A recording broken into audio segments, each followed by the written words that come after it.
মেদিনীপুরের রাজনীতিতে নক্ষত্র পতন। মারা গেলেন সিপিএম এর প্রাক্তন জেলা সম্পাদক অধ্যাপক দীপক সরকার। বাম দলে শোকের ছায়া।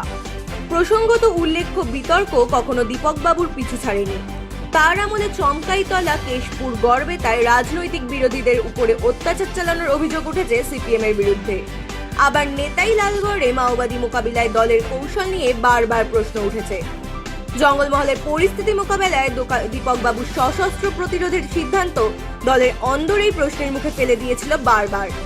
বিশেষ করে বাম আমলের শেষের দিকে নেতাই এই সশস্ত্র প্রতিরোধের নামে সাধারণ মানুষের প্রাণহানি দলকে আরো বিপর্যয়ের দিকে ঠেলে দেয়।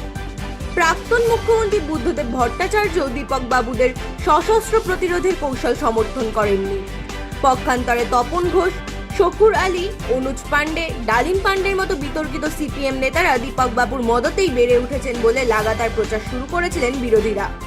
তারপর 2015 সালে 3 দফার বেশি দলের জেলা সম্পাদক পদে থাকা যাবে না সিপিএম এর এই নীতি মেনে তাকে সরিয়ে দিয়েছিল তার দল। এসেছিলেন তরুণ রায়। এবার এমনই এক প্রভাবশালী দুর্দান্ত প্রতাপ নেতা ইহলোকের মায়া ত্যাগ করলেন।